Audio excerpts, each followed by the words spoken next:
우선 이제 질문 중에 제가 먼저 답을 드릴 수 있는 걸 한번 추려봤는데 오로라를 본 적이 있나요는 한 번 이제 노르웨이에 있을 때 한 번 봤는데 이게 오로라인가 아닌가 카메라를 딱 대니까 연두색이 막 이러고 있더라고요. 그래서 막 사진을 찍었어요. 최근에 왜 텐트바큰 유럽의 노르웨이 편에 나오잖아요. 근데 그런 오로라를 보긴 사실 쉽지 않아요. 그래서 저는 오로라 여행을 별로 추천하지 않아요. 여러분, 제가 그런 분을 봤어요. 열흘이나 트롬소라는 그 곳에 그 거기 텐트바큰 유럽의 노르웨이에 있었던 가셨던 그 트롬소에 오로라 보러 가셨는데 계속 비가 와서 결국은 못 보고 가신 분을 봤어요. 실제로 날씨가 안 좋아요. 제가 거기서 1년을 지냈는데 거의 구름을 껴요. 거의 겨울에 햇볕 나는 날이 그러니까 겨울에는 햇볕이라기보다도 구름이 안 끼는 날이 거의 없거든요. 그래서 생각처럼 쉽지 않구나. 그래서 그 비용을 들이고 굳이 가야 할까? 그보다는 그냥 다큐의 영상이 훨씬 낫지 않나 그런 생각을 했고요. 그 다음에 이제 온난화가 심각하다고 하는데 요거는 조금 이따가 보여드리도록 하겠습니다. 그리고 우리 서홍식 선생님께서 이제 오늘 그 수강생 중에 최연장자이신 서홍식 선생님께서 북극에 기지가 있는 걸 처음 알았다고 하셨는데 북극에 이제 다산과학기지가 2002년에 문을 열었어요. 처음에는 사실 이게 하나의 어떤 연구비로 연구비 과제에서 지원을 해가지고 문을 열었었고 지금은 역시 이것도 마찬가지로 국민의 세금으로 운영이 되고 있습니다. 저희가 항상 그 세금은 소중하게 생각하고 잘 쓰려고 노력하고 있고요. 그 남극에는 기지가 2개가 있습니다. 세종과학기지하고 세종과학기지가 사실은 섬에 있어요. 남극의 변두리 안암극권에 있어요. 진짜 남극이라기보다. 그래서 10년 전에 장보고 기지라고 남극 대륙에 기지를 지었고 거기는 정말 그 딱 비행기가 끊기면은 아파도 나올 수가 없는. 네, 그래서 항상 저희가 기지에 갈 때는 의사 선생님이 같이 가시거든요. 또 기지에 있을 때 가장 또 중요한 사람이 누구겠어요? 요리사입니다. 네, 그래서 요리사와 의사 선생님은 매년 남극에 이제 가셔서 가장 중요한 분들이세요, 그분들이. 네, 이제 북극 같은 경우는 저희가 1년 내내 노르웨이가 다 운영을 해요. 우리는 연구할 때만 잠깐 가고 사실은 이제 북극은 우리 제주도가 연세 하잖아요. 똑같아요. 저희가 연세를 내요. 빌린 곳이에요. 빌린 곳. 기지가. 여기까지 하고 그다음 이제 빙하가 녹으면서 빙하에 묻혀있던 바이러스가 유행한다고 하는데 이제 유행할 수도 있다. 그리고 한다고 꼭 말할 수는 없으나 바이러스 종이 몇 종이냐고 한다면 아직 우리가 모르는 바이러스가 너무 많기 때문에 몇 종이라고 말할 수가 없어요. 일단 수만 종은 넘을 거예요. 이 바이러스 크게 8개 그룹으로 나누는데 DNA로 이루어졌느냐, 그러니까 바이러스의 핵산이 DNA냐, RNA냐, RNA가 한 가닥이냐, 두 가닥이냐, 이런 이제 또 DNA 구조가 어떻게 좀 특이하게 생겼냐, 이런 거에 따라서 8개 그룹으로 나눠요. 그러니까 바이러스도 엄청 다양해요. 그 바이러스는 가장 어려운 게 A 바이러스와 B 바이러스가 한 생물에 같이 들어갔을 때 자기네들끼리 섞여요. 그 다음에 그 또 들어간 숙주 생물 있잖아요. 숙주 생물의 유전자도 슬쩍 또 가져와요. 그래서 유전자가 막 바뀌어요. 그러니까 여기 조금 저기 조금 막 서로 섞어. 그래서 얘가 다음번에 그 다음으로 이제 감염시킬 때 내가 H에서 이제 다음 사람이 감염하면 이미 다른 스트레인, 다른 종류의 바이러스가 돼 있어요. 그러니까 종이 다르다는 게 아니라 약간 변형된 그런 너무너무 빨리빨리 유전자가 변해서 우리가 따라가기가 힘들어요. 그게 매년 감기에 걸리지만 그 감기를 대비할 수 있는 백신을 만들기가 어려운 그런 이유 중에 하나거든요. 그래서 바이러스를 통해서 그냥 우리는 이제 인류는 자연 앞에 겸손함을 배우게 되는 게 아닌가 그런 생각을 합니다. 그 다음 질문들은 좀 또 이따가 말씀드리도록 하고 북극에서 일어나고 있는 변화에 대해서 말씀을 드리려고 해요. 혹시 이거 보셨나요? 온난화 줄무늬. 온난화 줄무늬 아시나요? 처음 보시는 분들도 계신군요. 자, 이거는 여기에 줄 하나가 1년이야, 1년. 줄 하나가 1년이에요. 이 줄 하나에 1년의 색깔을 어떻게 결정했느냐. 1850년부터 우리가 온도를 측정하기 시작했어요. 대기의 온도를. 그때부터 이제 온도계가 나왔다는 뜻이죠. 1850년부터 지금까지 쭉 모든 온도를, 그러니까 연평균 기온, 우리도 연평균 기온 있잖아요. 연평균 기온을 다 합쳐서 나눠요. 연도수로. 그러면 그 기간 동안의 평균 온도가 나오죠. 그래서 그 평균 온도하고 똑같은 온도는 흰색이에요. 그 평균 온도보다 추운 온도, 연평균 기온이 그 해가 추웠어. 그러면 파란색. 그 평균 기온보다 높으면 빨간색. 전체적으로 경향을 보니까 어떤가요? 과거는 파란색, 최근에는 빨간색. 즉 온도는 높아지고 있다. 자, 이 세 개는 과연 어디일까요? 전 지구 평균 온도, 우리나라 다산기지가 있는 북극, 우리나라도 만만치 않게 빠르게 올라가고 있어요. 온도가 높아지면 무슨 일이 일어나는가? 왜 북극은 땅이 얼어있다고 그랬잖아요. 영구동토인데 그 땅의 온도가 점점 높아지고 있어요.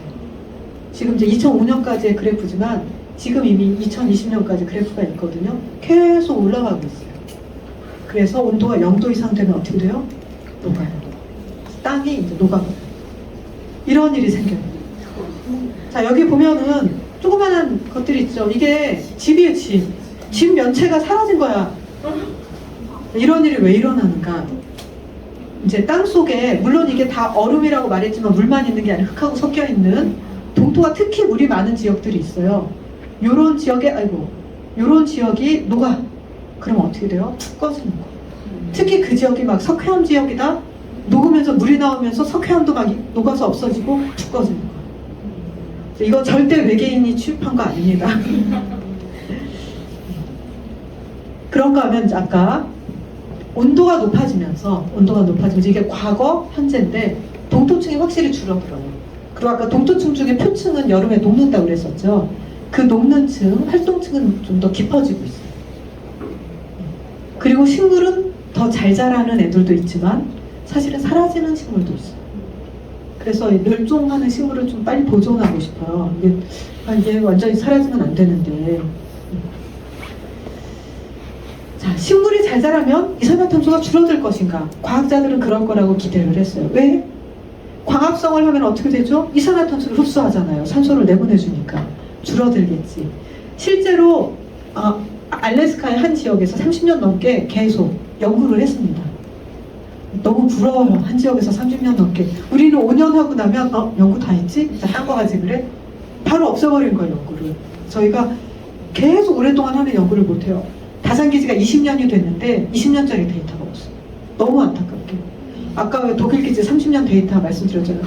매일 풍선만 띄우는데 엄청난 데이터가 나온 거예요. 우리도 뭔가 꾸준히 했으면 20년짜리 데이터가 나왔을 텐데 너무 그게 아쉽더라고요. 우리 빨리빨리 하는 걸 좋아하지만 때로는 길게 하는 것도 필요하다. 길게 해보니까 이산화탄소 농도가 처음에는 좀 줄어드는 것 같았어요. 근데 시간이 흐르니까 다시 늘어났어요. 뭐지? 왜 그러지? 하면서 과학자들이 관심을 갖게 된 게 바로 땅속에 사는 미생물입니다. 미생물이 그동안은 추워서 인액티브하게 좀 활성을 늦추고 있다가 우리가 온도가 높아지면 효소가 굉장히 활발해진다고 그러잖아요. 애들이 깨어나는 거예요. 물질 대사가 막 활발해져. 박테리아도 숨을 쉬거든요. 박테리아도 산소를 들이마시고 자기가 에너지를 생산하고 이산화탄소를 내보내요. 그래서 미생물이 활발해지니까 이산화탄소가 늘어나고 있는 것 같다.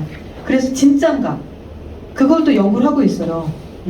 왜냐면 항상 과학자들은 정말 이런 의심이 많거든요. 진짜? 이러면서 또 연구하고 있어요. 자, 이제 퀴즈. 이 호수에 보니까 호떡같이 생긴 동그란 애들이 되게 많은데 얘네들은 과연 무엇일까요? 얼음 같죠? 얼음이 아니랍니다. 저 호떡은 과연 뭘까요? 식물? 뭘까요? 네. 사실은 이 아이들은 바닥에서 올라온 기포들이에요. 기포가 올라오다가 얼어붙었어. 근데 저 얼음을 탁탁 깨고 불을 비추면 하고 불이 붙어요. 왜냐? 메탄가스가 들어있거든요. 이 메탄가스는 두 가지의 경로인데 하나는 호수 바닥에 살고 있는 고균 미생물 중에 메탄을 합성하는 미생물이 있어요. 걔네들이 만들기도 하지만 옛날에 땅속에 얼어붙어 있던 또 메탄이 있어요. 그걸 우리가 가스 하이드레이트라고 해요. 어디선가 들어본 것 같아요. 뉴스에서 언젠가 뭐 새로운 연료 막 이러잖아요. 뭐 손바닥 위에서 불타고 있는 얼음, 뭐 불타는 얼음 그런 거 보셨죠? 그게 물과 메탄이 같이 얼어 있는 거예요. 근데 그것이 바닥에 있거든요. 있다가 호수 밑에 온도도 높아지니까 그게 점점 뽀글뽀글 호수뿐만 아니라 바닥에서도 북극의 바닥에서도 정말 뽀글뽀글 올라와요. 이렇게 온도가 높아지면 동토가 녹으면서 이산화탄소와 메탄이 방출이 늘어날 텐데 이건 다시 온실기체잖아요. 그럼 다시 지구온난화가 가속화될 수 있잖아요. 이렇게 되는 것이 아닌가 해서 과학자들이 굉장히 열심히 관측을 하고 있어요. 이러면 안 되겠죠. 그러면 이번엔 바다로 가봅시다. 지금 이제 영구 동토 이야기를 했는데 이번엔 바다로 가볼게요. 북극의 얼음은 얼었다 녹았다 계속합니다. 자, 여름에는 녹았다가 겨울에는 얼고. 근데 이게 해마다 양이 좀 달라집니다. 그 양을 한번 볼까요? 자, 여기에 이 파란색 점선은 지난 30년 동안 1981년에서 2010년까지의 평균값이에요. 평균값. 뭐의 평균값? 얼음의 면적, 넓이의 평균값이에요. 근데 계절 변이가 있어요. 계절 변이. 겨울에는 얼음이 많아. 그랬다가 여름에는 확 줄어들어.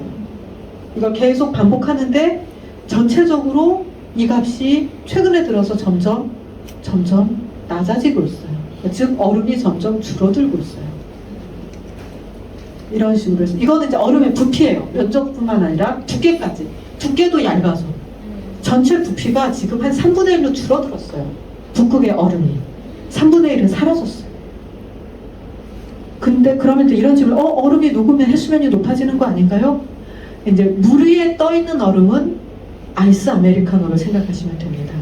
아예 얼음이 녹는다고 해서 넘치지는 않죠. 그냥 다 부피에 반영이 돼 있어서 사실 북극해에 있는 얼음이 녹는 게 해수면 상승에 영향을 주진 않아요.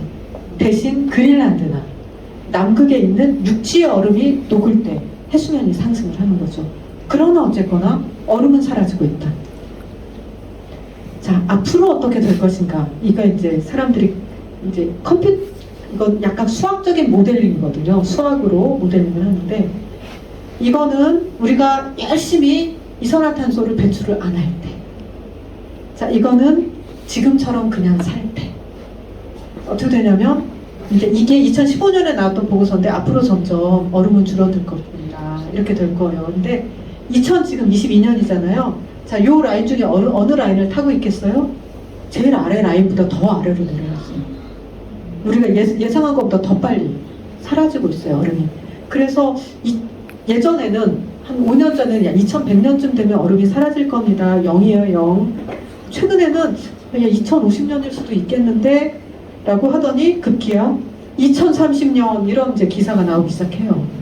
물론 이건 이제 여름에 사라지지만 겨울에는 다시 또 얼게 되죠. 자, 여기에 지도를 보면은 이게 약 지난 30년 동안의 평균. 분홍색은 최대치 평균값인데 겨울에는 완전히 꽁꽁 얼어요. 이게 흰색은 100% 얼음이란 뜻이에요. 완전 얼음. 여름에는 완전 얼음도 있지만 여기 가장자리는 뭐 한 50% 얼음. 그래서 여기가 북극 항로가 열려요. 배가 왔다 갔다 해. 자, 그런데 앞으로 어떻게 될 건가? 수학적으로 계산해 볼 때 겨울에도 여기는 얼음이 많이 사라지고 여름에는 완전 사라질 것 같아. 자, 사실은 근데 이런 변화가 과거에도 있었어요. 우리가 왜 빙하기가 있고 간빙기가 있다고 했는데 예전에도 간빙기가 있었을 거잖아요. 그 간빙기 때 어땠을까 하고 과학자들이 또 연구를 해보니까 어떻게 연구하느냐. 신기하잖아. 그 과거를 어떻게 하는 것이야. 연구 방법이 신기하잖아요. 이렇게 배를 타고 다니면서 배에서 코를 내려가지고 이렇게 배 바닷가 해저에는 진흙벌 같은 게 있잖아요. 그 밑에 관측 장비를 넣어서 푹 박아요. 그래가지고 떠 올려요. 그래서 이런 기둥들, 흙기둥들 저희가 코어라고 하는데 해저 퇴적물을 얻어요. 자, 이 해저 퇴적물이 이렇게 생겼어요. 반 자르면 이렇게 보여요. 층 하나하나가 연도 하나하나예요. 그래서 과거를 아는 거예요. 여러 가지 지표들을 다 분석해요.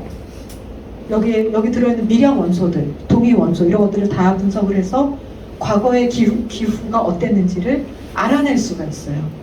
그러니까 과거를 알면 우리가 미래를 또 예측할 수 있으니까 그 중에 하나가 여기에 가라앉아 있는 딱딱한 플랑크톤 껍데기들이 있거든요. 얘네들은 껍데기가 탄산칼슘이야. 그래서 사라지지 않고 남아있어요. 모양이 남아있어요. 근데 어떤 애들은 따뜻할 때 더 많이 있는 종이 있고 추울 때 더 많이 있는 종들이 있잖아요. 얘네들이 비율을 가지고 그 시대의 해수 온도를 예측할 수가 있는 거예요.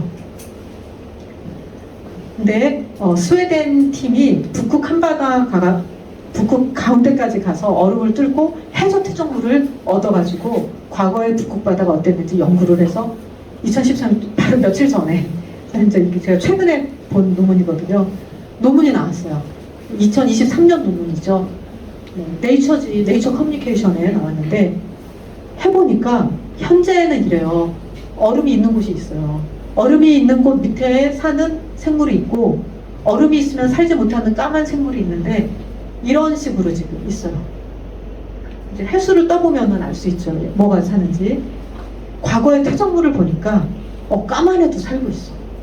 그건 무슨 뜻? 과거에는 얼음이 지금보다 적었구나. 그 간빙기 때. 우리 이전에 간빙기 때는 적었구나. 그래서 이분들의 제안은 과거에는 북극해가 열려 있었을 것 같다. 여기가 좀 동글동글한 데가 그 연구한 코어링 했던 장소들이거든요.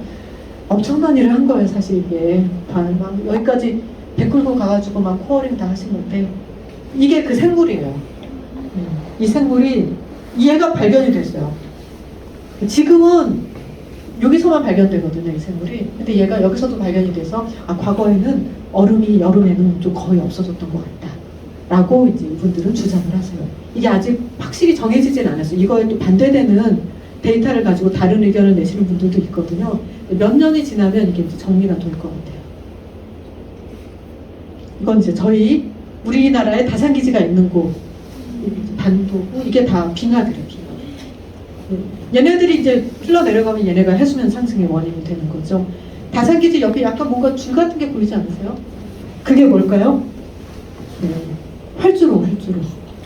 비행기가 저기는 이제 아스팔트로 포장은 안 했고 맨 땅이야. 저 먼지가 팡팡 날리는 활주로. 자, 여기에서 제가 연구를 했어요. 여기 앞에 빙하가 사라진 다음에 생물이 어떻게 천의를 하는가, 어떻게 정착을 하는가를 연구를 했는데 바로 여기 보면은 여기가 다 겨울에는 눈에 덮여 있어요. 눈이 녹으면서 일시적으로 강물이 만들어져요. 삼각지만 만들어졌죠. 여기 강물이 만들어서 막 흘러내려가니까 원래 강물이 이런 물이어야 되는데 흙탕물이 되는 거죠. 자, 여기를 거꾸로 뒤집었어요. 지금 여기 앞에 여기가 노르웨이 과학자들이 항공사진으로 1920년에 찍었을 때 얼음에 덮여있던 라인이에요. 그 다음에 48년, 66년, 그 다음부터는 인공위성으로 관찰해요. 90년, 95년, 2014년. 매년 얼음은 사라지고 있어요. 사실 눈이 더 많이 오고 계속 더 축적되는 게 많으면 얘네가 더 늘어날 수가 있는데 반대인 거죠, 지금. 지금은 정말로 사라지고 있구나. 그래서 그 질문 중에 그런 분이 있었는데 기후변화, 북극에서 실제로 느끼는 기후변화 그런 현상들에 대해서 질문하셨던 분이 있는데 그것에 대한 답이 될 수 있을 것 같아요. 요즘 지구온난화가 심각한데 직접 목격한 광경이 어떠신가요? 저는 이제 여기 가서 코어링 하고 그러는데 보면은 저만큼 가 있어요. 작년에 분명 여기까지 있었는데 저쪽에 가 있어요. 그래서 정말 빙하가 얼음이 녹고 있구나, 사라지고 있구나, 이걸 목격을 합니다. 이게 노르웨이 연구소에서 28년에 찍은 사진인데 사진 작가가 크리스찬 아슬룬드라는 사진 작가가 2003년에 똑같은 장소에서 찍은 거예요. 이만큼 사라졌죠. 똑같은 장소네요. 저 앞에 있었던 게 다 사라져버렸어요. 이렇게 다 사라져버렸어요.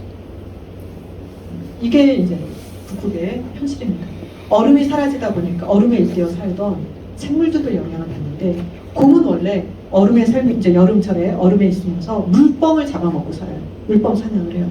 근데 얘가 얼음이 사라지니까 사냥하기가 힘들어지니까 새알을 깨먹었어요. 지금 사라지는 새알, 남아있는 숫자,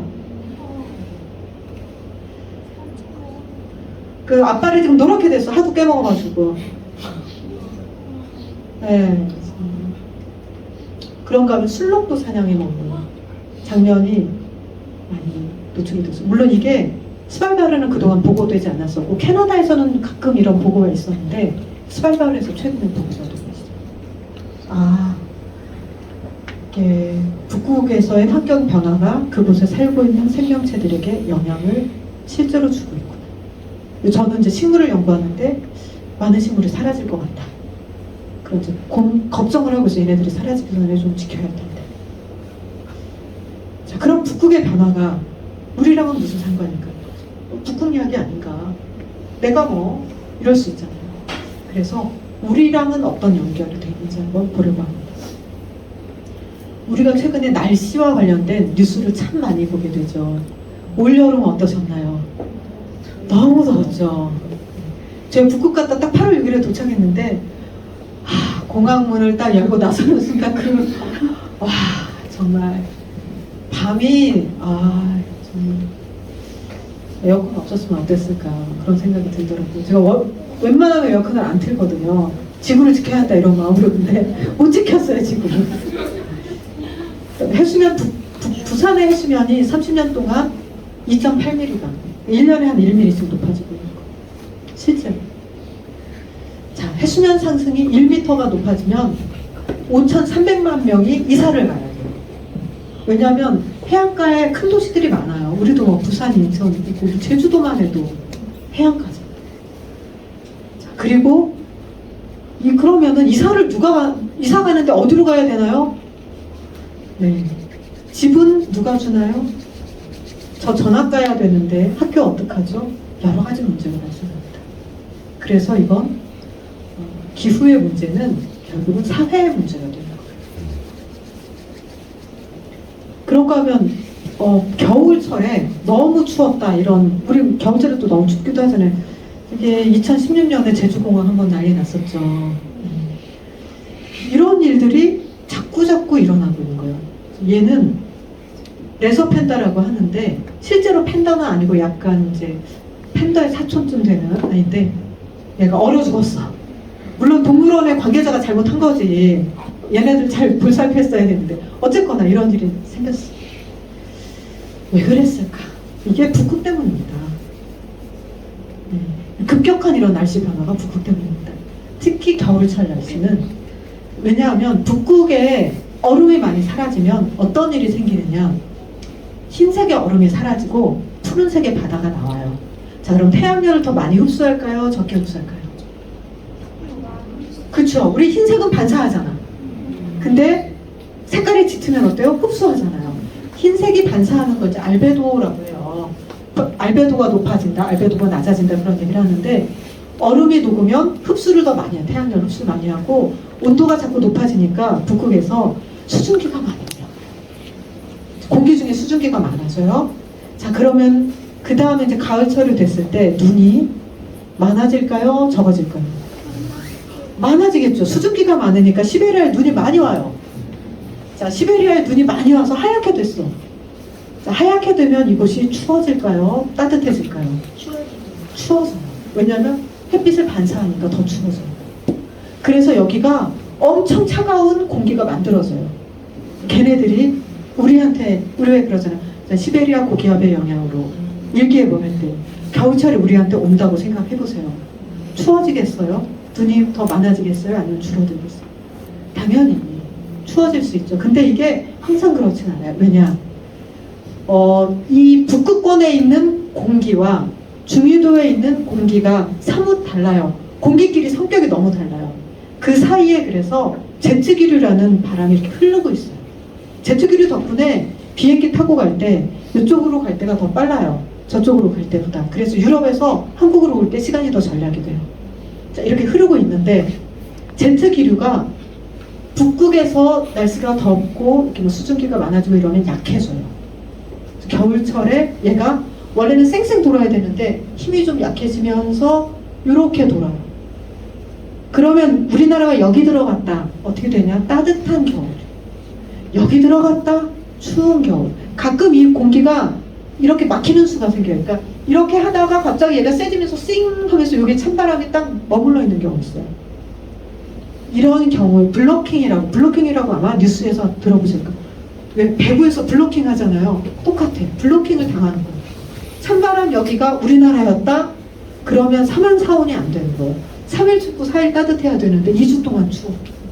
이런 날씨가 되는 거예요. 그래서 북극이 우리랑 굉장히 밀접한 연관이 있구나. 일기예보를 잘하면 좋잖아요. 기상청 맨날 욕먹고 있기 때문에 잘하고 싶거든요. 그래서 연구를 하다 보니까 북극해 이쪽에 바렌츠해라고 있어요. 바렌츠해.